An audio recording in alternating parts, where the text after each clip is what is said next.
بسم الله الرحمن الرحيم والصلاة والسلام على أشرف المرسلين. Salam alaikum, bonjour tout le monde. Aujourd'hui, on va terminer la partie numéro 3 pour le chapitre numéro 2, réception TV par satellite. Nous sommes arrivés aux coordonnées géographiques et exactement à l'azimut d'un satellite. Donc, nous avons que l'angle entre la direction du nord et la direction du satellite, c'est l'azimut. Il faudra ensuite lever les yeux depuis l'horizon vers le satellite, donc ce dernier angle est l'élévation. Les marins disent aussi la hauteur de l'astre et les artilleurs parlent d'angle de site. Nous avons que l'azimut s'est exprimé en degrés de 0 à 360 degrés en portant du nord et en tournant dans le sens des aiguilles d'une montre. Comme vous le voyez, l'azimut n'a rien à voir avec Greenwich. L'angle d'élévation. Donc, l'angle d'élévation ou bien l'angle de site, c'est l'angle formé entre le plan horizontal où se trouve le point d'intérêt et la droite allant depuis cet appareil vers un objet visé. Cet angle est positif quand l'angle visé se situait au-dessus du plan horizontal, négatif dans le cas contraire. Cet angle varie suivant l'altitude et la longitude du lieu de visée. Pour le calcul de l'azimut et l'élévation d'un satellite, donc lorsque l'on connaît les coordonnées latitude et longitude du lieu d'observation et la longitude du satellite à recevoir, on peut déterminer par le calcul l'azimut et l'élévation de ce satellite. Pour l'azimut, la formule c'est la suivante. Donc vous avez la tangente d'azimut moins 180 est égale à la tangente de l'écart en longitude divisé par sinus latitude. L'azénute, c'est l'arc tangente, tangente de l'écart en longitude divisé par sinus en latitude plus 180. Donc, nous avons que l'azimut que l'on obtient, c'est l'azimut rapporté au nord vrai, donc nord géographique. Il faudra ajouter la déclination, la déclinaison magnétique du lieu si l'on utilise une boussole pour trouver la direction du satellite. On va voir ensemble les listes des satellites selon les lieux géographiques. On va commencer par un exemple. Nous disposons aujourd'hui de plusieurs outils matériels et logiciels, surtout des liens qui nous permettent de connaître les différents satellites qui couvrent un lieu géographique donné et aussi de bien les localiser à travers l'azimut et l'élévation. Pardon. Par exemple, le lien suivant nous permet de connaître instantanément la liste complète des satellites qui couvrent une région du monde en cliquant simplement sur un point d'une carte de monde affichée. Donc, vous avez www.telesatellite.com/satellites. Le second lien nous permet de connaître les angles d'azimut élévation de n'importe quelle ville d'un pays à partir de latitude, longitude, éventuellement l'altitude.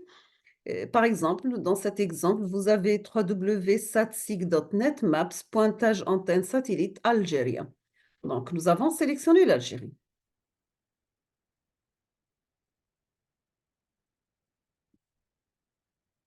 Voici ici des exemples de zones de couverture. On va commencer par satellite Astra 1L.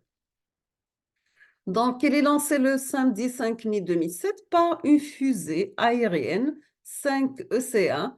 Le satellite Astra 1L embarque deux répéteurs en bande Ka et 28 répéteurs en bande Ku. Vous trouvez l'opérateur SES, la position 19,2 degrés Est. La couverture, elle est pour l'Europe. Ici, nous avons satellite Arabsat 5C. Il est lancé le mercredi le 21 septembre 2011 par une fusée aérienne 5 ECA. Le satellite Arabsat 5C a été construit par Thales Alenia Space sur une plateforme Eurostar E3000. Il embarque 26 répéteurs en bande C et 12 répéteurs en bande K1. Donc, l'opérateur Arabsat, la position 20 degrés est, la couverture pour l'Europe, l'Afrique et le Moyen-Orient. Maintenant, si on va parler de satellite Eutelsat 3D, il est lancé le mardi 14 mai 2013 par une fusée Proton Embrace M. Le satellite Eutelsat 3D a été construit par Thales Alenia Space sur une plateforme Spacebus 4000 C3. Il embarque 53 répéteurs en bande KU et 3 répéteurs en bande K1. On va parler maintenant des signaux TV numériques par satellite. Donc, de nos jours, les systèmes de télédiffusion et de réception par satellite des signaux numériques ont fortement évolué. En effet, le signal vidéo numérique est de définition de plus en plus élevée, donc soit HD, 4K, etc. Le signal audio est également numérique. Le système d'émission est beaucoup plus complexe et plus efficace. Le système de réception est le plus adapté. À cet effet, des normes ont été proposées à l'instar de DVD, DVB-S, Digital Video Broadcast by Satellite, et DVD, DVB-S2, Second Generation.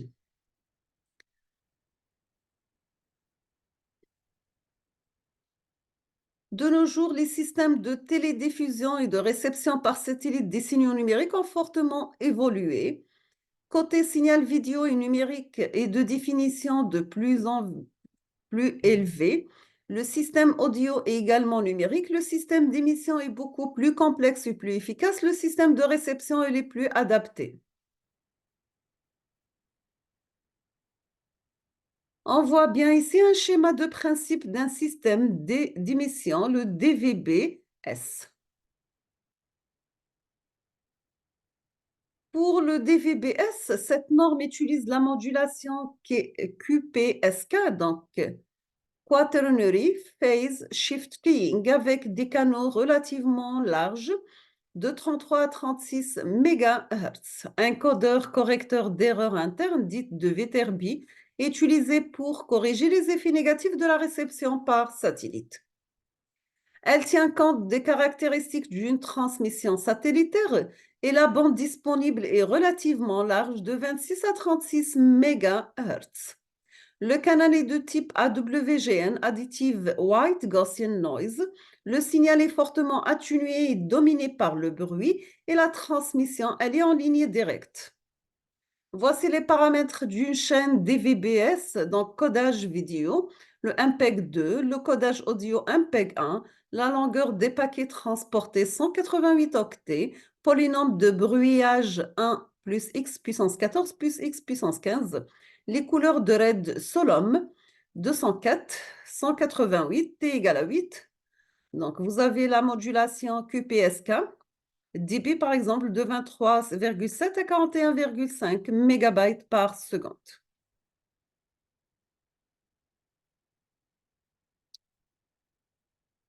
Pour la réception des VBS,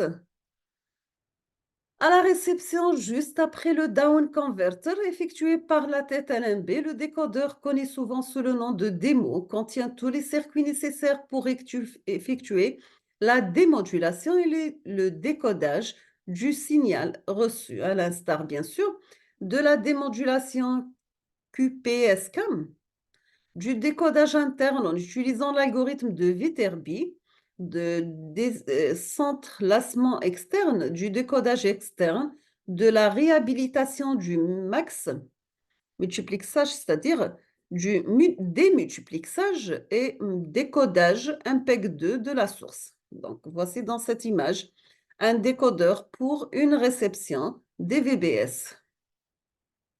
Et dans la première figure, nous avons la tête, ou bien ce qu'on appelle le UHD 4L LMB HD DVB S/S2. Donc, voici le schéma synoptique ou le principe d'un système d'émission DVB2.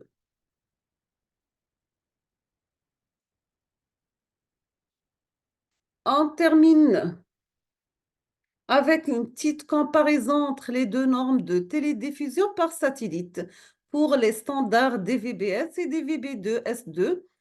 Pour le type de codage, dans le premier, ils ont utilisé Vterb et Read Solom, dans le deuxième, le LDBC. Le BCH pour les modulations, donc chacun a son type de modulation, les modes de codage et multiplexage, les formats de données, le facteur de décroissance et on termine avec un débit binaire pour chaque type. Nous sommes arrivés à la fin de cette partie, chapitre numéro 2 pour la réception TV par satellite. Donc, je vous remercie infiniment pour votre attention et à la prochaine vidéo, Inch'Allah. Je vous souhaite bon courage et bonne chance.